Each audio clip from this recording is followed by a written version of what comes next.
Hey good morning everyone, this is Puneet here. आज के video में हम लोग अपने संविधान के जितने भी इंपॉर्टेंट आर्टिकल हैं ना उसको कवर करेंगे।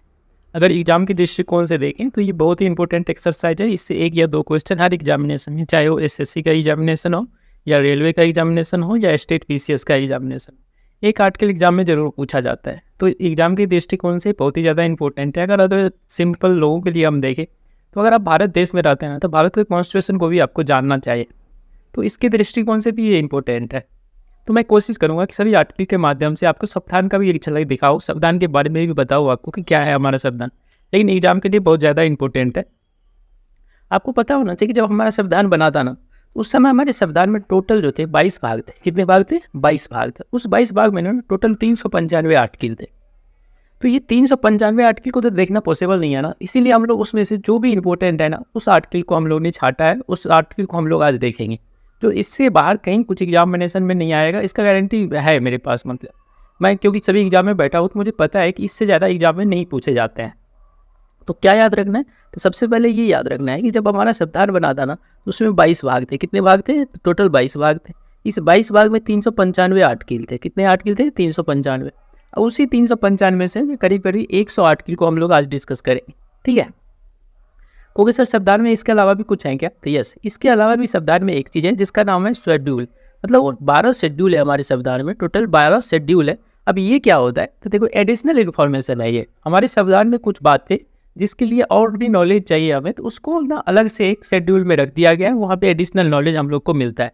तो 12 शेड्यूल भी है। तो ये याद रखना है कि हमारा संविधान जब बना उस समय टोटल 22 भाग थे और टोटल 395 आर्टिकल थे और 12 शेड्यूल थे। जिस तरह आप कोई नया बुक खरीदते हैं ना तो लास्ट में देखते होंगे अपेंडिक्स रहता है और शुरू में कुछ प्रीफेस, उसी तरह हमारा शेड्यूल भी है जिसमें कुछ एडिशनल इन्फॉर्मेशन दिया गया है कॉन्स्टिट्यूशन से रिलेटेड। तो 12 शेड्यूल है।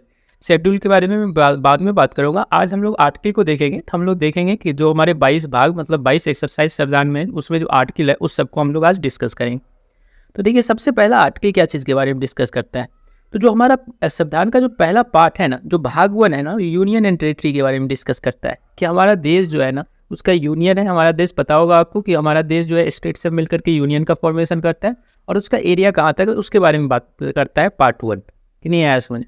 तो आर्टिकल 1 बोलता है India that is Bharat shall be the union of state. मतलब ये हुआ कि हमारा जो भारत है वो स्टेट्स का यूनियन है। मतलब सभी स्टेट ने मिलकर के कंट्री को बनाया है और एक यूनियन फॉर्मेशन किया है। क्योंकि sir what do you mean by union? Union means होता है एक ऐसा सरकार बनाना जिसमें जो है सेंटर ज़्यादा पावरफुल हो और स्टेट थोड़ा वीक हो, मतलब सबऑर्डिनेट की तरह काम करे। मतलब दैट मीन्स कि प्राइम मिनिस्टर हेड होगा, प्राइम मिनिस्टर के पास ज़्यादा पावर होगा और चीफ मिनिस्टर जो होंगे वो उसके सबऑर्डिनेट की तरह असिस्टेंट के रूप में काम करेंगे।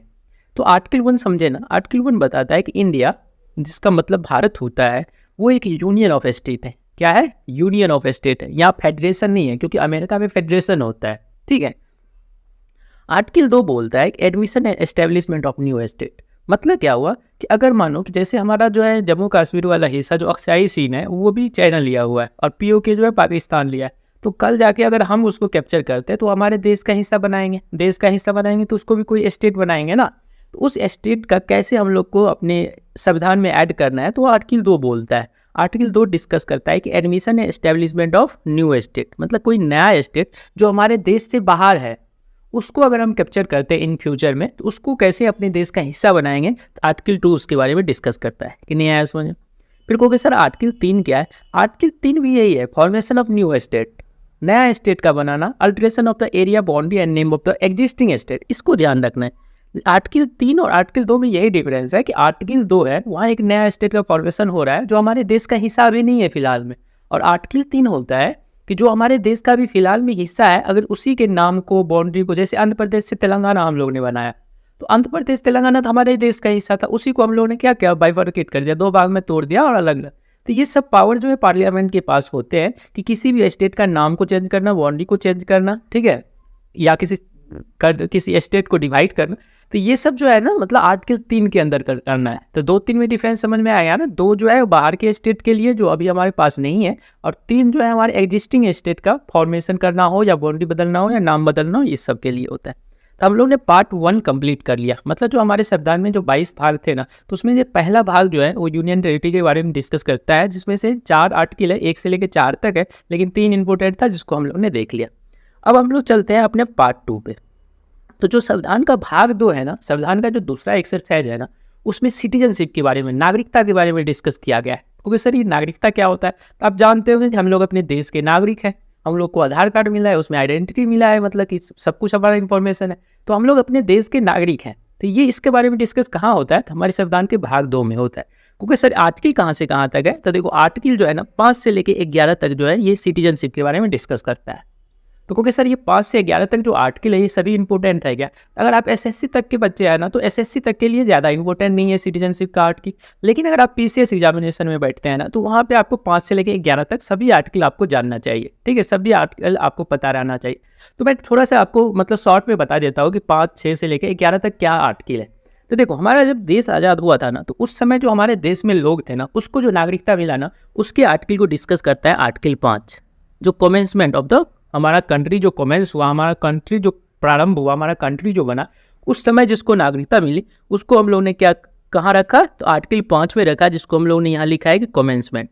फिर क्या हुआ कि हम उस समय जो है बाइफर्केशन, हमारे देश बांटा देश भी बट गया था, तो कुछ लोग पाकिस्तान से भी इंडिया आए, उसका जो नागरिकता का प्रोसेस हुआ उसको हम लोग ने आर्टिकल 6 में लिखा है। तो P2I मैंने इसे लिखा है कि पाकिस्तान से जो इंडिया है, इंडिया से भी बहुत लोग पाकिस्तान गए, लेकिन जब पाकिस्तान गए वहाँ उस लोग को अच्छा नहीं लगा तो फिर से इंडिया आ गए, तो उसके बारे में आर्टिकल 7 डिस्कस करता है, जिसको मैंने इंडिया टू पाकिस्तान लिखा हूँ, जो इंडिया से पाकिस्तान गए फिर पाकिस्तान से रिटर्न आ गए, कि नहीं आया समझ। कुछ ऐसे भी लोग थे जो हमारे देश के थे लेकिन दूसरे जगह रह रहे थे, दूसरे कंट्री में रहते थे, आउटसाइड इंडिया, तो उसके बारे में आर्टिकल 8 डिस्कस करता है, जिसको हमने लिखा कि आउटसाइड इंडिया, जो आउटसाइड इंडिया है उसको सिटीजनशिप प्रोवाइड करने के लिए क्या रूल है, वो आर्टिकल 8 में डिस्कस होता है, कि नहीं आया समझ में। कुछ लोग ऐसे भी हैं जो बाहर के हैं लेकिन हमारे देश का नागरिकता चाहते हैं, तो voluntary requirement of the citizenship, हमारे देश का नागरिकता चाहने के लिए उसके बारे में आर्टिकल 9 डिस्कस करता है, इन्हें आया समझ में। और आर्टिकल 10 डिस्कस करता है कि किसी भी पर्सन का नागरिकता कब तक रहेगा, continuance of the citizenship, citizenship कब तक रहेगा। और आर्टिकल 11 डिस्कस करता है कि पार्लियामेंट के पास राइट है कि वो सिटीजनशिप से जो लॉ है उसको रिवोक कर सकता है, नया लॉ बना सकता है, कि नहीं आया समझ में। तो 5 से लेके 11 तक जो आर्टिकल था ना वो यही था। अभी आप देखो ध्यान से देखो, इसमें कोई नहीं मतलब ये बड़ा चीज़ नहीं है याद करने के लिए, सिंपल सा लॉजिक है। हमारा देश आज़ाद हुआ, उस समय जो हमारे देश के लोग थे उसको नागरिकता मिला, वो आर्टिकल 5 डिस्कस करता है। कुछ लोग पाकिस्तान से इंडिया आए, उसको आर्टिकल 6 डिस्कस करता है। कुछ लोग इंडिया से पाकिस्तान गए फिर आ गए यहाँ पे, तो उसके लिए आर्टिकल 7 डिस्कस करता है। कुछ लोग हमारे देश के थे लेकिन दूसरे कंट्री में रह रहे हैं, जिसको हम लोग NRI बोलते हैं, उसके लिए आर्टिकल कौन सा 8 डिस्कस करता है। और आर्टिकल 9 क्या डिस्कस करता है, तो कोई लोग दूसरे कंट्री का हमारे देश का नागरिकता चाह रहा हो तो उसका भी रूल है ना, तो आर्टिकल 9 डिस्कस होता है, नहीं आया समझ। आर्टिकल 10 बताता है कि किसी का नागरिकता कब तक रहेगा। जैसे अक्षय कुमार ने किसी दूसरे देश का नागरिकता ले लिया तो क्या उसका इंडिया का सिटीजनशिप रहेगा, तो हमको पता है कि नहीं रहता है, ऐसा नहीं है। इसी सब रूल के बारे में आर्टिकल 10 डिस्कस करता है, जिसको हम लोग बोलते हैं continuance of the citizenship, citizenship कब तक रहेगा। और आर्टिकल 11 डिस्कस करता है कि पार्लियामेंट के पास राइट है कि वो नया कानून सिटीजनशिप पे बना सकता है। आप देखे भी होंगे कि ये जो लाया गया था सिटीजनशिप अमेंडमेंट एक्ट, ये पार्लियामेंट के पास ये अधिकार है। तो आर्टिकल 11 टोटल मतलब पार्लियामेंट्री पावर को डिस्कस करता है कि सिटीजनशिप से रिलेटेड पार्लियामेंट्री पावर 11 आर्टिकल 11 में डिस्कस किया जाता है। तो हम लोग ने भाग 2 को भी कवर मतलब पढ़ लिया है, कवर कर लिया है, कि नहीं आया समझ में। तो संविधान का पहला भाग जो यूनियन और टेरिटरी के बारे में डिस्कस करता है, जो 1 से लेकर 4 तक है, और दूसरा भाग जो है सिटीजनशिप के बारे में डिस्कस करता है, जो कि 5 से लेकर 11 तक, उसको हम लोग ने देख लिया। अब हम लोग संविधान के तीसरे भाग पे आते हैं, और तीसरा भाग जो संविधान का पूरे संविधान का सबसे इंपॉर्टेंट भाग माना जाता है, सबसे इंपॉर्टेंट माना जाता है, जिसका नाम है फंडामेंटल राइट। तो क्या याद रखना है कि जो भाग 3 है संविधान का वो फंडामेंटल राइट को डिस्कस करता है, कि नहीं आया समझ में। कोई सर ये इतना इंपॉर्टेंट क्यों है, तो देखिए सिंपल सा है। फंडामेंटल राइट मतलब ये हम लोग को अधिकार देता है, कुछ अधिकार हम लोग को दिया है जो संविधान ने हम लोग को डायरेक्टली दिया है। मतलब ये इतना इंपॉर्टेंट है कि इसके बिना हम लोग अपना जो है जीवन जी ही नहीं सकते अच्छा से, इन्हें हमारा कोई भी डेवलपमेंट नहीं हो सकता है इसके बिना। इसीलिए इसको सबसे इंपॉर्टेंट माना गया है फंडामेंटल राइट को, कि नहीं आया इसमें। फंडामेंटल राइट कहाँ से कहा है, हमारे पार्ट 3 में, हमारे भाग कॉन्स्टिट्यूशन के भाग 3 में 12 से लेकर के 35 तक फंडामेंटल राइट को डिस्कस किया गया है, कि नहीं आया समझ। कहोगे सर हम तो सुने हैं कि फंडामेंटल राइट 6 ही होते हैं, तो यस आप सही सुने हैं कि हमारे फंडामेंटल राइट 6 होते हैं। जैसे हम लोग समानता का अधिकार, स्वतंत्रता का अधिकार, शोषण के विरुद्ध अधिकार, शिक्षा एवं संस्कृति का अधिकार, धार्मिक स्वतंत्रता का अधिकार और संवैधानिक उपचार का अधिकार, ये 6 होते हैं। इसी 6 को डिस्कस किया गया है टोटल 12 से लेकर के 35 तक के आर्टिकल में, जो कि हमारे पार्ट 3 में आते हैं कि नहीं आया समझ में। जो 12-13 आर्टिकल है ना वो ज़्यादा इंपॉर्टेंट नहीं है, लेकिन 13 को याद रखना है, 12 को नहीं याद रखना है। 12 डिफिनेशन बताता है, और जो 13 आर्टिकल है ना, आर्टिकल नंबर 13, ये बताता है डॉक्ट्राइन ऑफ इक्लिप्स के बारे में। क्योंकि sir what do you mean by doctrine of Eclipse? तो देखो क्या है ना कि मैंने क्या बताया कि ये जो आर्टिकल है ना, मतलब ये जो भाग 3 में जो भी आर्टिकल है, जो फंडामेंटल राइट है, वो सबसे इंपॉर्टेंट है, मैंने ये बताया। तो सबसे इंपॉर्टेंट चीज़ है, मानो कि आर्टिकल 13 बोलता है कि अगर कोई भी संविधान जो हमारे देश के बनने से पहले था, जो अंग्रेज के समय में था, या देश के बनने के बाद कांग्रेस गवर्नमेंट या बीजेपी गवर्नमेंट ने बनाया, अगर ये कोई भी नियम, कोई भी लॉ जो बनाया गया है सरकार के द्वारा, अगर वो फंडामेंटल राइट को वायलेट करेगा ना, तो उस लॉ को शैडो में रख देंगे, छुपा करके रख देंगे कि नहीं आया समझ। मतलब फंडामेंटल राइट सबसे ज़्यादा इसेंशियल है, सबसे ज़्यादा ज़रूरत है। इसीलिए कोई भी लॉ जो सरकार बना रहा हो, पहले की सरकार ने बनाया हो या बाद की सरकार ने बनाया, अगर वो फंडामेंटल राइट को वायलेट करेगा तो उसे शैडो में रख दिया जाएगा। इसी को बोला जाता है डॉक्ट्राइन ऑफ इक्लिप्स। इक्लिप्स का मतलब शैडो होता है ना, आप पढ़े होंगे, लूनर इक्लिप्स, सोलर इक्लिप्स, कि नहीं आया समझ में।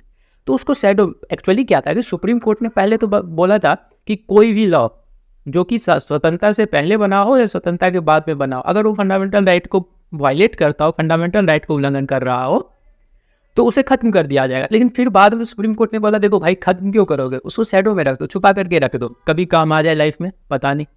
तो समझे ना, आर्टिकल 13 बोलता है कि कोई भी नियम, कोई भी लॉ जो उसको सरकार ने बनाया हो, अगर वो फंडामेंटल राइट को वायलेट करेगा तो उस लॉ को शैडो में रख दिया जाएगा, मतलब उसके इंपॉर्टेंस को खत्म कर दिया जाएगा। नहीं आया समझ में? तो आर्टिकल 13 ये बोलता है।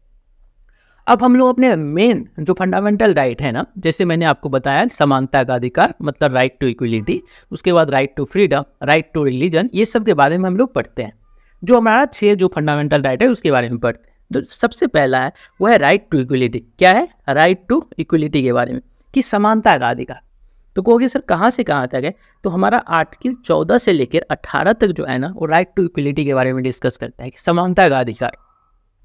14 से लेकर 18 तक टोटल कितने आर्टिकल हो गए? तो 5 आर्टिकल हो गए। कितने? 5 आर्टिकल जो है राइट टू इक्वलिटी के बारे में डिस्कस करता है, जो कि 14 से कहाँ तक? 18 तक।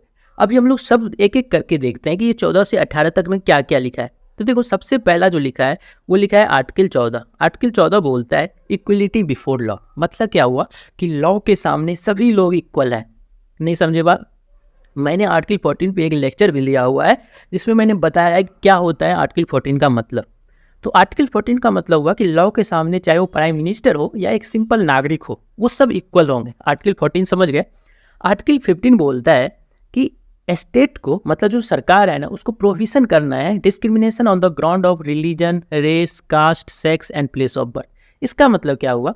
देखिए सबसे पहले तो आप ये हमेशा याद रखिए कि जो हमारा फंडामेंटल राइट है ना, जो पार्ट 3 में डिस्कस किया गया, ये 2 बातें बोलता है। या तो हम लोग को, यहाँ के लोगों को कुछ अधिकार देता है, या फिर हमारी सरकार को, हमारा जो गवर्नमेंट है, हमारा जो स्टेट है, उसको रोकता है कुछ चीज़ करने से, कि नहीं है। मतलब 2 तरह के हैं। मतलब एक तो हम लोग को डायरेक्टली राइट मिलता है, और एक सरकार को बोलता है कि ये चीज़ नहीं करना है। और आपको पता होना चाहिए कि अगर फंडामेंटल राइट का उल्लंघन या तो हम करें या फिर सरकार करे, कोई भी करे, तो इसमें बहुत बड़ा ही पनिशमेंट है। मतलब आप जानते ही हैं कि फंडामेंटल राइट को वायलेट करने पे हम लोग सुप्रीम कोर्ट तक जा सकते हैं, कि नहीं आया समझ में। तो क्या याद रखना है कि आर्टिकल 15 बोलता है, किसको बोलता है? स्टेट को बोलता है, सरकार को बोलता है कि आपको इस सब आधार पे, ये जो 5 बैकग्राउंड लिखा गया है कि रिलीजन, रेस, कास्ट और सेक्स और प्लेस ऑफ बर्थ, इसके आधार पे किसी भी पर्सन को डिस्क्रिमिनेट नहीं करना है, उसमें भेदभाव नहीं करना है। तो आप तुरंत कहिएगा सर रिजर्वेशन फिर क्या है? तो बताऊंगा मैं कि रिजर्वेशन जो है ना, एक कंस्ट्रक्टिव डिस्क्रिमिनेशन है। कोई सर ये कंस्ट्रक्टिव डिस्क्रिमिनेशन क्या होता है? तो देखिए अभी मैंने बोला कि आर्टिकल 15 बोलता है कि किसी भी लोगों में ये सब आधार पे डिस्क्रिमिनेशन नहीं होना चाहिए, लेकिन हम लोग देखते हैं कि कास्ट के आधार पे डिस्क्रिमिनेशन होता है, जिसका नाम है रिजर्वेशन। ये क्यों होता है? क्योंकि जो है ना, कंस्ट्रक्टिव डिस्क्रिमिनेशन हमारे संविधान में है लिखा हुआ। इसका मतलब ये होता है कि अगर कोई भी तबका हो, कोई भी लोग जो बहुत पीछे रह गया और कुछ लोग बहुत आगे निकल गया हो, तो अभी हमारा तो आर्टिकल 14 ही बोलता है ना कि इक्वलिटी मेंटेन करना है। अगर उसको इक्वल में लाना है तो क्या करना पड़ेगा? जो पीछे का तबका है, जो पीछे रह गया, उसको उठाना पड़ेगा ना। इसीलिए इसे रिजर्वेशन दिया जाता है, जिसे कंस्ट्रक्टिव रिजर्वेशन बोलते हैं। मतलब निगेटिव सेंस में रिजर्वेशन नहीं है, पॉजिटिव सेंस में रिजर्वेशन है। इसीलिए दिया जा रहा है ताकि राइट टू इक्वलिटी को मेंटेन किया जा सके। नहीं समझे बात? तो आर्टिकल 15 बोलता है कि किसी भी पर्सन को इस सभी बैकग्राउंड पे क्या करना है, हम लोग को डिस्क्रिमिनेट नहीं करना है, सरकार को डिस्क्रिमिनेट नहीं करना है, ठीक है। उसके बाद आर्टिकल 16 आता है। आर्टिकल 16 कहता है कि equality of opportunity in the matter of public employment, मतलब जो भी सरकारी नौकरियां हैं उस सब में भी इक्वलिटी ऑफ अपॉर्चुनिटी सबको मिलना चाहिए। मतलब ये कि सभी लोगों को उसमें बैठने का अधिकार होना चाहिए। ये नहीं कि कोई लोग बैठेगा कोई लोग नहीं बैठेगा, कि नहीं आया समझ में, सभी लोगों। अभी देखो हमारा जो फंडामेंटल राइट है ना, सब में कुछ कुछ एक्सेप्शन है। अगर मैं सबका डीपली बताने जाऊँगा तो वो पूरा बहुत टाइम लगेगा, तो इसलिए सब में कुछ कुछ एक्सेप्शन है। लेकिन आपको एग्जाम में जो पूछता है ना, डायरेक्टली पूछता है कि आर्टिकल 16 क्या है, तो आर्टिकल 16 बोलता है कि हर एक पर्सन को क्या मिलना चाहिए, इक्वलिटी ऑफ अपॉर्चुनिटी मिलना चाहिए, जो भी सरकारी नौकरी पब्लिक एम्प्लॉयमेंट है उसमें, कि नहीं आया इसमें। जो आर्टिकल 17 है ये सबसे ज़्यादा इंपॉर्टेंट है, और आर्टिकल 17 बोलता है एवोल्यूशन ऑफ अनटचेबिलिटी, मतलब कि छुआछूत को खत्म करना है, कि नहीं आया समझ में, अनटचेबिलिटी को खत्म करना है। आपको पता होना चाहिए पूरे फंडामेंटल राइट में बस एक यही आर्टिकल है जो कि क्या है, एब्सोल्यूट नेचर का है। क्योंकि सर ये एब्सोल्यूट का मतलब क्या होता है, मतलब इसमें कोई भी एक्सेप्शन नहीं है, मतलब अनटचेबिलिटी में कोई भी एक्सेप्शन नहीं है। आपको पता होना चाहिए। मैं हमेशा देखता हूँ पब्लिक में कि लोग अनटचेबिलिटी पे बात कर रहे हैं। आपको पता हुआ कि अनटचेबिलिटी पे बात करना भी लॉ का उल्लंघन है। अगर किसी ने कंप्लेन कर दिया कि ये अनटचेबिलिटी को डिफाइन कर रहा था, अनटचेबिलिटी को ये बता रहा था ये सही है या गलत है, ये सब बोलना भी अनटचेबिलिटी का जो है उल्लंघन है, आर्टिकल 17 का उल्लंघन है। तो यही चीज़ जो है ना, हम लोग संविधान से हम लोग को पता चल, जब हम लोग संविधान पढ़ेंगे ना तब हम लोग को पता चलता है क्या हमारा रिस्पॉन्सिबिलिटी है, क्या सरकार का क्या चीज़ गलत है। आप हमेशा लोगों को जेल जाते हुए देखे होंगे, तो क्यों जा रहा है जेल, क्योंकि उन्होंने कुछ ना कुछ कॉन्स्टिट्यूशन के उल्लंघन काम किया है। मतलब राइट टू फ्रीडम का जो हमारा है मिला हुआ कि बोलने का आज़ाद, उसका उल्लंघन किया होगा, कुछ ना कुछ गलती किया होगा, ठीक है, इसीलिए वो जेल जा रहा है। तो ये संविधान से ही हम लोग को पता चलता है। तो आर्टिकल 17 समझे ना, आर्टिकल 17 बोलता है कि छुआछूत को खत्म करना है, अनटचेबिलिटी को 100% खत्म करना है, मतलब एब्सोल्यूट नेचर का ये आर्टिकल है। देयर इज नो एक्सेप्शन इन द आर्टिकल 17 में कोई भी एक्सेप्शन नहीं है। उसके बाद आर्टिकल 18 बोलता है कि एवोल्यूशन ऑफ टाइटल, मतलब जो टाइटल है ना उसको भी खत्म करना है। क्योंकि सर टाइटल क्या होता है, तो देखो पहले आप सुने होंगे कि गांधी जी को केसर हिंद मिला था, ये भी सुने होंगे कि राजा राम मोहन राय में राजा का टाइटल उसको किसी ने दूसरे ने दिया था। तो ये सब जो टाइटल है ना, इस टाइटल से वो खत्म करना है, क्योंकि इससे भी जो है ना डिस्क्रिमिनेशन होता है, कि नहीं आया समझ में। इसीलिए अभी देखो हम लोग जो पढ़ रहे हैं वो राइट टू इक्वलिटी है। हम लोग का मतलब सरकार का संविधान का कोशिश है कि सभी में इक्वलिटी बना के रखें, इसीलिए इस सब चीज़ को खत्म करने के लिए बोल रहा है। टाइटल आपको कि सर टाइटल का मतलब क्या हुआ, आप देखे होंगे कभी कभी गाड़ी सब पे कोई लिख लेता है गुज्जर, कभी लिख लेता है महाकाल वगैरह वगैरह सब। तो ये सब जो है ना वो सब भी आर्टिकल 18 के अंदर आ जाता है। क्योंकि देखिए आप ना भेदभाव नहीं फैलाइए, मतलब कोई टाइटल लगा करके, आपको पता होना चाहिए आर्टिकल 18 जो है वो डायरेक्टली बोलता है कि किसी भी पर्सन को कोई भी टाइटल नहीं लेना है दूसरे कंट्री से, टाइटल नहीं आया समझ। तो ये आर्टिकल 18 बोलता है, ठीक है। अब हम लोग देखते हैं जो हमारा सेकंड फंडामेंटल राइट है उसका नाम है राइट टू फ्रीडम, मतलब स्वतंत्रता की आज़ादी, ठीक है, ये नहीं आया समझ। ये सबसे इंपॉर्टेंट, इसको भी आप मान सकते हैं कि राइट टू फ्रीडम, स्वतंत्रता का अधिकार। तो देखिए इसमें जो आर्टिकल 19 है ना, ये डिस्कस करता है हम लोग को freedom of speech and expression, मतलब कि बोलने का और उसे एक्सप्रेस करने का आज़ादी हम लोग को देता है, कि नहीं आया समझ में। तो freedom of speech and expression, लेकिन लोग क्या होते हैं उसको यही नहीं पता है कि इसमें भी एक्सेप्शन लगाया गया है, मतलब कि आपके बोलने से किसी के सेंटीमेंट को हर्ट नहीं होना चाहिए। और लोग क्या करते हैं, यही बोलते बोलते कुछ भी बोल देते हैं, जिससे क्या हो जाता है, दंगा हो जाता है, एनीथिंग कुछ भी हो जाता है, जिसकी वजह से उसको जेल जाना पड़ जाता है, क्योंकि उसने आर्टिकल 19 को वायलेट किया है।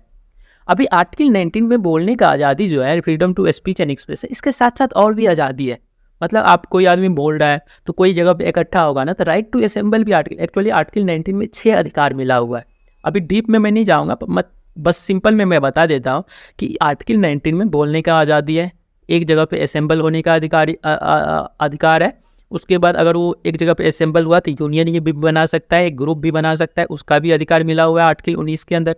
अगर ग्रुप बना लिया तब वो अपना प्रचार प्रसार भी करेगा, तो दैट मीन्स मूवमेंट का भी आज़ादी है, नहीं तो मूवमेंट भी कर सकता है, कहीं जाकर एक अपना ऑफिस खोलेगा तो सेटलमेंट भी कर सकता है, तो राइट टू सेटलमेंट भी मिला है आर्टिकल 19 के अंदर। तो इतना आर्टिकल है 19 के अंदर में, जब हम लोग डीप में पढ़ते हैं तो उसमें पढ़ते हैं कि आर्टिकल 19 में इतना सारी बात लिखा हुआ है। बस एग्जाम में पूछा जाता है कि जो हमारा स्वतंत्रता का जो बोलने का आज़ादी है वो कहाँ से है, तो आर्टिकल 19 से है। उसके बाद आर्टिकल 20 है। आर्टिकल 20 क्या बोलता है, आर्टिकल 20 बोलता है protection in respect of conviction of for offence. इसका मतलब ये हुआ कि ये जो आर्टिकल 20 है ना, ये सरकार को कह रहा है कि किसी भी गलत पर्सन को अगर वो ऑफेंस नहीं किया हो, उसने कोई गलती नहीं किया हो ना, तो उसको तुमको कन्विक्ट नहीं करना है, मतलब उसको जेल में नहीं डालना है, उसको कोई पनिशमेंट नहीं मिलना चाहिए। मतलब जो आर्टिकल 20 है, हम लोग को अरेस्ट से जो है ना, अरेस्ट डिटेंशन सब जो होता है, हम लोग को जो है गलत सज़ा नहीं मिले, इसके बारे में बहुत सरकार को रोकता है कि किसी गलत पर्सन को। जब इसको आप पढ़ेंगे ना, तो इसमें दिया हुआ है कि किसी भी पर्सन को अगर उसने कोई कानून का वायलेशन नहीं किया हो ना, तो उसको सज़ा नहीं देना है। आर्टिकल 20 में किसी भी पर्सन जिसने गलती किया हो, उस समय मानो कि वो कोई लॉ था ही नहीं जिसको उसने गलती किया, बाद में जाके वो लॉ बना, तो उसके लिए नहीं सज़ा मिलना चाहिए। जिस समय उसने ऑफेंस किया है उस समय तो वो कानून था ही नहीं ना, तो उस समय उसको पनिशमेंट नहीं मिलना चाहिए, ठीक है। अगर मानो कि कोई पर्सन मतलब एक गलती किया है, तो एक गलती के लिए एक ही सज़ा मिलना चाहिए उसको, ये नहीं कि बार बार सज़ा मिलते रहे। तो यही सब बात जो है आर्टिकल 20 में लिखा गया है, ठीक है। उसके बाद आर्टिकल 21 है। आर्टिकल 21 बोलता है हम लोग को protection of life and liberty. इसका मतलब क्या हुआ? इसका मतलब ये हुआ कि हम लोग को जीने का अधिकार है। अब कहोगे सर जीने का मतलब, तो जीने का अधिकार, जीने के लिए जो भी चीज़ आपको इम्पोर्टेंट है ना, उस सब की बात करता है आर्टिकल 21। कहोगे सर इसका मतलब सोने का आज़ादी भी? यस, आपको पता होना चाहिए कि सुप्रीम कोर्ट ने जब आर्टिकल 21 को बताया था, डिस्क्राइब किया था, तो इसमें सब कुछ उन्होंने बोल दिया कि किसी भी पर्सन को मतलब जीने के लिए जो जो चीज़ इंपॉर्टेंट होता है, सोना, हंसना, कूदना, सब कुछ इसमें आ जाता है। तो आप ये भी समझ गए होंगे कि सर इसका मतलब हुआ कि फंडामेंटल राइट में सबसे इम्पोर्टेंट आर्टिकल तो यही हुआ जो जीने का आज़ादी हम लोग को देता है। मतलब कोई भी हमारा जान नहीं ले सकता है, ये जीने का आज़ादी तो हम लोग को मिला हुआ है संविधान से, आर्टिकल 21 से। यस, आपको पता होना चाहिए ड्यूरिंग द नेशनल इमरजेंसी भी ये जो आर्टिकल है ना, ये हमेशा जो है सर्वाइव करता है। ये आर्टिकल कभी भी कोई नहीं आपसे ले सकता है जब तक आपके देश में संविधान है, चाहे वो नेशनल इमरजेंसी हो या कोई भी इमरजेंसी लग जाए देश में। आपको पता होना चाहिए कि इमरजेंसी के समय में ना हमको हमारे फंडामेंटल राइट को छीन लिया जाता है, लेकिन एक ये आर्टिकल जो है, आर्टिकल 20 और 21, यही दोनों आर्टिकल बच जाता है, क्योंकि इस दोनों आर्टिकल के बिना हम लोग जी नहीं सकते हैं ना, इसीलिए ये दोनों आर्टिकल बच जाता है। आर्टिकल 21 जो हम लोग को लाइफ एंड लिबर्टी के बारे में स्वतंत्रता देता है कि किसी भी पर्सन को जीने का अधिकार कि नहीं है, इसका लाइफ कोई भी नहीं छीन सकता। और आर्टिकल 20 बताता है कि बिना गलती के उसको अरेस्ट नहीं कर सकता, उसको कोई पनिशमेंट नहीं मिल सकता है। ये दोनों आर्टिकल हमेशा सर्वाइव करता है। तो आर्टिकल 21 को बोला जाता है कि पार्ट 3 और पार्ट 4 DBSP बनेंगे हम लोग, तो उस दोनों का जो मेन एम है ना, वो आर्टिकल 21 प्रोवाइड करना ही है, किसी को जीने का आज़ादी प्रोवाइड करना ही है, ठीक है कि नहीं है। आप भी समझ गए होंगे कि सर फंडामेंटल राइट, इतने सारे जो अधिकार हम लोग को मिले हैं, किस लिए मिला है? तो जीने के लिए तो मिला है, एक मतलब अच्छा लाइफ हम लोग जी सके। उसके बाद आर्टिकल 21 में एक और आर्टिकल को बाद में जोड़ा गया था, ठीक है। तो ये आर्टिकल है आर्टिकल 21A, ठीक है। ये बताता है कि राइट टू एलिमेंट्री एजुकेशन। इसका मतलब क्या हुआ कि किसी भी बच्चे को एलिमेंट्री एजुकेशन, बेसिक एजुकेशन मिलना चाहिए। क्योंकि सर ये बेसिक एजुकेशन क्या होता है? तो बेसिक एजुकेशन मतलब कि कोई भी बच्चा जो मतलब 6 ईयर तक का है ना, तो उसको एक फंडामेंटल नॉलेज, बेसिक एजुकेशन मिलना चाहिए। अगर ऐसा नहीं करता है उसका पेरेंट्स या वहाँ की स्टेट गवर्नमेंट जो है, स्टेट जो है नहीं करते हैं ना, तो ये उल्लंघन हो जाएगा फंडामेंटल राइट का। तो मतलब हर एक बच्चे को राइट टू एलिमेंट्री एजुकेशन मिलना ही चाहिए, ठीक है। ये हमारा फंडामेंटल राइट है। और बाद में जाके आप देखेंगे कि फंडामेंटल ड्यूटी में भी जोड़ा गया कि हर एक बच्चे को एजुकेशन मिलना चाहिए, ठीक है। इसके बाद आता है हम लोग को राइट अगेंस्ट द एक्सप्लॉयटेशन, मतलब शोषण के विरुद्ध अधिकार। तो मतलब किसी भी पर्सन का शोषण भी नहीं किया जा सकता, ये हमारा मौलिक अधिकार है। अगर कोई हमको शोषण कर रहा है तो हम फंडामेंटल राइट का उल्लंघन मान करके सुप्रीम कोर्ट तक जा सकते हैं। तो ये जो आर्टिकल है ना, ये आर्टिकल 23 और 24 में डिस्कस होता है। केवल 2 आर्टिकल है जो कि शोषण के विरुद्ध अधिकार को डिस्कस करता है कि नहीं आया इसमें। एक है आर्टिकल 23 जो बोलता है कि किसी भी पर्सन का ह्यूमन ट्रैफिकिंग नहीं होना चाहिए, मतलब ट्रैफिकिंग ऑफ ह्यूमन बींग्स नहीं होना चाहिए। और बोलता है फोर्स लेबर नहीं होना चाहिए। मतलब आर्टिकल 23 बोलता है कि ह्यूमन का ट्रैफिकिंग नहीं होना चाहिए, मतलब ह्यूमन का जो स्मगलिंग होता है, और फोर्स लेबर नहीं होना चाहिए। और आर्टिकल 24 बोलता है कि provision of employment of the children, मतलब जो 14 साल से छोटे बच्चे हैं ना, उसको फैक्ट्री में काम नहीं करवाना है। तो ये दोनों जो है ना शोषण के विरुद्ध अधिकार है, आर्टिकल 23 एंड 24। 23 जहाँ बोलता है कि किसी भी पर्सन को ह्यूमन ट्रैफिकिंग नहीं होना चाहिए, मतलब उसे स्मगलिंग नहीं करना चाहिए, न ही फोर्स लेबर कराना है। और आर्टिकल 24 बोलता है कि किसी भी बच्चे को जो 14 साल से कम का है उसको फैक्ट्री में काम नहीं करवाना है। तो आप समझ गए होंगे कि राइट अगेंस्ट एक्सप्लॉयटेशन हमारा क्या है, ठीक है। अब हम लोग चलते हैं अपने अगले फंडामेंटल राइट, जिसका नाम है right to freedom of religion, धार्मिक स्वतंत्रता का अधिकार। इसके बारे में आप हमेशा सुनते रहते होंगे कि धार्मिक स्वतंत्रता का अधिकार हम लोग को है। तो देखिए हमारा जो आर्टिकल है ना, 25 से लेके 28, टोटल 4 आर्टिकल जो है इसके बारे में डिस्कस करता है, 25 से 28 तक का आर्टिकल। लेकिन इसमें केवल 25 आर्टिकल सबसे इंपॉर्टेंट है, इसीलिए मैं इसको डिस्कस कर रहा हूँ।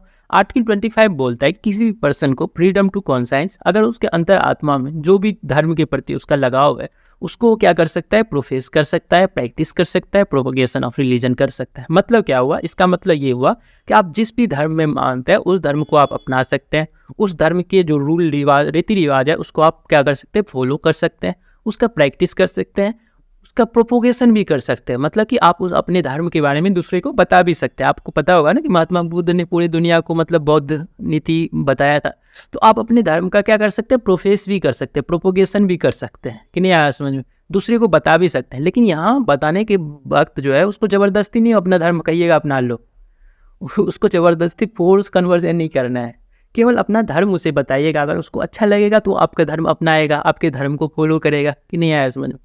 तो यही है हमारा right to freedom of religion, मतलब जहाँ हम लोग को स्वतंत्रता मिला है कि आप जिस धर्म में बिलीव करते हैं उसको आप प्रैक्टिस कर सकते हैं, उसे आप प्रोपोगेट कर सकते हैं कि नहीं आया समझ में। तो आर्टिकल 25 ये है। अब हम लोग अपने नेक्स्ट फंडामेंटल राइट को चलते हैं, जिसका नाम है लास्ट जो fundamental right cultural and educational right, मतलब हम लोग को शिक्षा एवं संस्कृति का भी अधिकार मिला हुआ है। आर्टिकल 29 और 30 डिस्कस करता है। आर्टिकल 29 और 30, 29 बोलता है कि protection of interest of minority. इसका मतलब क्या हुआ कि जो भी माइनर चीज़ है हमारे देश में, मतलब चाहे वो हमारा कल्चरल माइनॉरिटी हो, मतलब कोई लैंग्वेज है जो बहुत ही ज़्यादा अब कम बचा है तो उसका संरक्षण करना है, मतलब हर एक चीज़ के संरक्षण के बारे। इंटरेस्ट ऑफ माइनॉरिटी का मतलब ये नहीं समझ लीजिएगा कि माइनॉरिटी रिलीजन को ही मतलब हम लोग को प्रोटेक्ट करके रखना है, मतलब स्टेट को प्रोटेक्ट करना है किस चीज़ सबको। तो इंटरेस्ट ऑफ माइनॉरिटी मतलब जो भी हमारे देश में कम बच गया हो, माइनॉरिटी हो गया हो, मतलब चाहे वो लैंग्वेज हो, चाहे वो रिलीजन हो, चाहे वो कल्चरल हो, वो सभी को हम लोग को प्रोटेक्ट के रखना है, वो आर्टिकल 29 बोलता है। आर्टिकल 30 बोलता है कि आर्टिकल 30 बोलता है कि जो मदरसा का कॉन्सेप्ट आप देखते हैं ना कि मदरसा क्यों खोलता है या होली क्रॉस स्कूल क्यों खोलता है, ये सब क्यों खोल रहा है, क्योंकि आर्टिकल 30 ही बोल रहा है कि किसी भी माइनॉरिटी रिलीजन को, हमारे देश में जो भी माइनॉरिटी है ना, वो एस्टेब्लिश कर सकता है और उसे एडमिनिस्टर कर सकता है, एजुकेशनल इंस्टीट्यूशन अपना एक शैक्षणिक जो है ना केंद्र खोल सकता है। इसीलिए आप देखते होंगे कि जो मुस्लिम लोग हैं वो मदरसा खोलते हैं, क्योंकि माइनॉरिटी को बोला गया है कि आप अपना स्कूल खोल सकते हैं और उसे चला भी सकते हैं। माइनॉरिटी को केवल बोला गया, मेजोरिटी को नहीं बोला गया है कि नहीं आया इसमें। इसी आर्टिकल 30 के अंदर हम लोग देखते हैं कि मदरसा का कॉन्सेप्ट है, या फिर होली क्रॉस, सेंट जेवियर वगैरह वगैरह स्कूल सब जो देखते हैं, चर्च वाले स्कूल सब, वो सब इसीलिए हैं, ठीक है। आर्टिकल 30 के अंदर लिखा गया ये बात, ठीक है। जो हमारा लास्ट फंडामेंटल राइट है, जो पूरे फंडामेंटल राइट का क्या है, रिमेडी है, मतलब उसका उपचार है। आर्टिकल 32 जो है ना, ये हमारा जो आर्टिकल है ये बोलता है क्या, remedy for enforcement of fundamental right.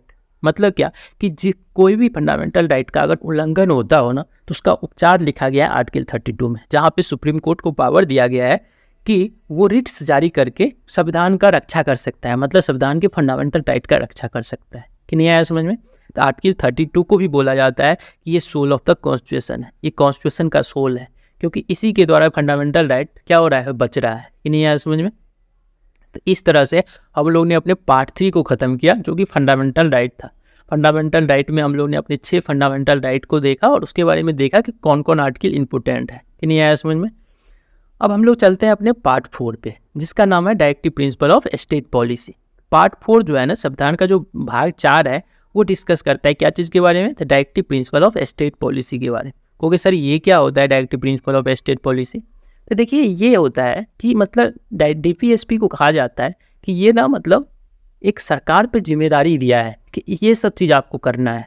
मतलब ये हुआ कि जो जिस देश में हम लोग रहते हैं ना, संविधान ने उस देश के सरकार को बोला है कि देखिए आप जब भी कोई नियम बनाइएगा, कोई लॉ बनाइएगा, जो भी चीज़ कीजिएगा ना, वो DPSP के रूल को देख करके कीजिएगा। तो मतलब आपको ये सब प्रोवाइड करना है यहाँ के लोगों को, जैसे न्यूट्रिशन प्रोवाइड करना है, उसके हेल्थ का ध्यान रखना है, एक वेलफेयर सोसाइटी का निर्माण करना है, नहीं गाय की रक्षा करना है, यहाँ के जो है ड्रिंक को बंद करना है, जो भी मतलब इंटॉक्सिकेंट ड्रिंक्स होता है, मतलब दैट मीन्स शराब की मैं बात कर रहा हूँ, इस सब को बंद करना है, मतलब इन्वायरमेंट की रक्षा करना है, मॉन्यूमेंट की रक्षा करना है।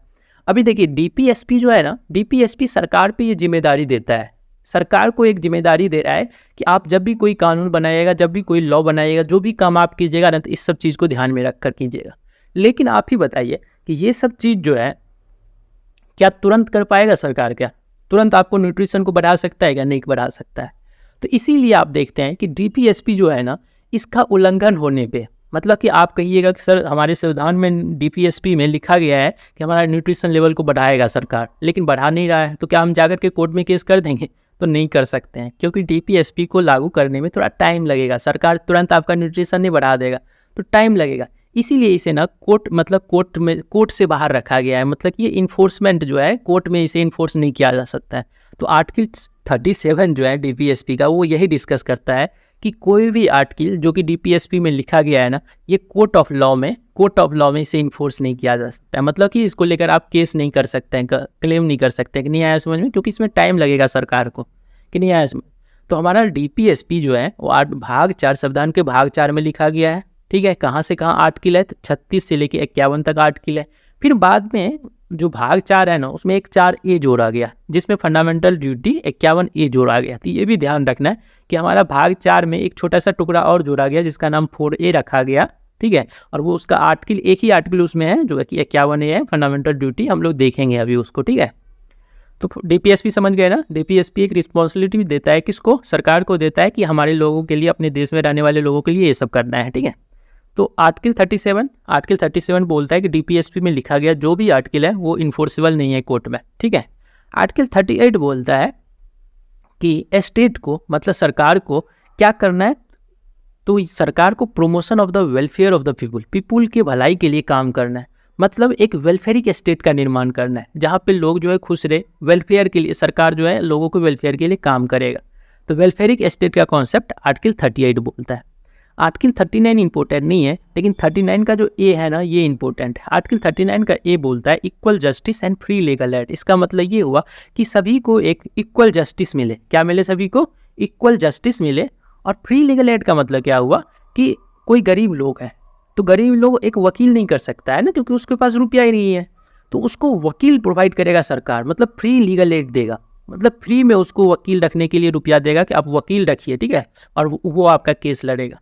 तो ये प्रोवाइड करता है हम लोग को आर्टिकल 39। आर्टिकल 39 बोलता है कि इक्वल जस्टिस, सभी को इक्वल जस्टिस मिलना चाहिए। और फ्री लीगल एड, मतलब कि जो गरीब लोग हैं उसको लीगल एड फ्री में प्रोवाइड करना है सरकार को। ठीक है, आर्टिकल 40 बोलता है कि organisation of village panchayat. Article 40 क्या बोलता है? ऑर्गेनाइजेशन ऑफ विलेज पंचायत, मतलब विलेज पंचायत का कॉन्सेप्ट होगा। हमारे देश में पंचायत का जो कॉन्सेप्ट है, जो आप देखते होंगे ग्राम पंचायत जो होते हैं, इसका कॉन्सेप्ट आर्टिकल 40 से ही आया है, जिसमें कहा गया है कि सरकार को क्या करना है? विलेज पंचायत के कॉन्सेप्ट को बनाना है, मतलब विलेज पंचायत बनाना है। ठीक है, और आर्टिकल 44 को आप लोग जानते ही होंगे कि आर्टिकल 44 जो है यूसीसी के बारे में, यूनिफॉर्म सिविल कोड, मतलब सबके लिए एक जैसा कानून हो।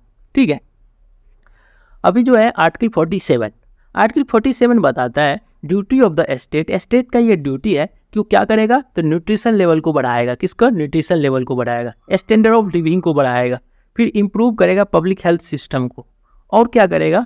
तो इंटॉक्सिकेंट ड्रिंक जो है ना उसको और ड्रग्स को बंद करेगा। इसका मतलब क्या हुआ? आप आर्टिकल 47 को ऐसे याद रख सकते हैं कि यही वो आर्टिकल है जिसमें बोला गया है कि शराब को बंद करना है सरकार को, कि नहीं आया समझ? तो आर्टिकल 47 में बताया गया है कि सरकार को यहाँ के लोगों का न्यूट्रिशन लेवल को बनाना है, स्टैंडर्ड ऑफ लिविंग को बनाना है, यहाँ के पब्लिक हेल्थ सिस्टम को बढ़ाना है, और जो भी नशा वाले चीज़ है, जो इंटॉक्सिकेंट ड्रिंक हो या ड्रग्स हो, इस सब को भी बैन करना है। ये आर्टिकल 47 बोलता है। आप कहोगे नहीं सर ये बैन तो नहीं कर रहे हैं सरकार, तो इसके लिए आप कोर्ट में जाकर केस कर सकते हैं। तो मैंने सबसे पहले ही बता दिया कि डीपीएसपी में जो चीज़ लिखा गया है उसके लिए आप केस नहीं कर सकते हैं, क्योंकि डीपीएसपी में लिखे गए सभी आर्टिकल जो है कोर्ट ऑफ लॉ से बाहर है, कि नहीं आया समझ। फिर आर्टिकल 48 आता है। आर्टिकल 48 बोलता है कि सरकार को एग्रीकल्चर पे और एनिमल हस्बेंड्री पे ध्यान देना है। एग्रीकल्चर और एनिमल हस्बेंड्री पे ध्यान देना है, मतलब यहाँ का कृषि कैसा हो, उसका उन्नति कैसा हो, उसका विकास कैसा, उस पर ध्यान देना है। और यहाँ के एनिमल हस्बेंड्री सब पे भी, जो एनिमल हस्बेंड्री होते हैं उस पर भी ध्यान देना है। इसी आर्टिकल में बोला गया है कि गाय की रक्षा करना है। कोई भी मिल्क एनिमल जो हो, जो दुधारू पशु हो, उसको मारना नहीं है, उसको बैन, मतलब उसको जो काटता है ना, जैसे गाय को काटता है, वो सब बंद करना है। तो आप देखे होंगे आर्टिकल 48 के अंदर ही जो है किसी भी स्टेट, किसी ऐसी स्टेट में जो होता है कि गाय को बैन किया जाता है, गाय को काटने को बैन किया जाता है, उसमें भी बहुत सारा रूल है। ठीक है, तो आप याद रख सकते हैं कि आर्टिकल 48 गौ रक्षा के बारे में बात करता है, आर्टिकल 48, कि नहीं है। लेकिन अगर ये नहीं हो रहा हो तो आप केस नहीं कर सकते हैं, क्योंकि टीपीएसपी के अंदर जो भी आर्टिकल लिखे गए वो कोर्ट ऑफ लॉ से बाहर है। ठीक है, फिर आर्टिकल 48 का एक ए भी है, एक पार्ट भी है, इसका टुकड़ा भी है। वो बोलता है इन्वायरमेंट को रक्षा करना है और फॉरेस्ट और वाइल्ड लाइफ को भी रक्षा करना है। ठीक है, यहाँ की इन्वायरमेंट अच्छा हो इसके लिए सरकार को काम करना है, और यहाँ की फॉरेस्ट की रक्षा करना है और वहाँ उसमें रहने वाले जो जीव है उसकी भी रक्षा करना है, आर्टिकल 48 बोलता है। इसके बाद आर्टिकल 49 बोलता है कि क्या करना है, protection of monument and place and object of the national important. मतलब ये हुआ कि हमारे देश में नेशनल इम्पोर्टेंट का जितने भी मॉन्यूमेंट है ना उसकी भी रक्षा सरकार को करना है। जैसे ताजमहल हो गया, लाल किला हो गया, जो कुतुब मीनार हो गया, ये सब हमारे देश का मॉन्यूमेंट्स है, ये सब हमारे देश का स्मारक, इस सब को प्रोटेक्ट करके सरकार को रखना है, न कि उसे तोड़ना है या उसे खत्म कर देना है। ठीक है।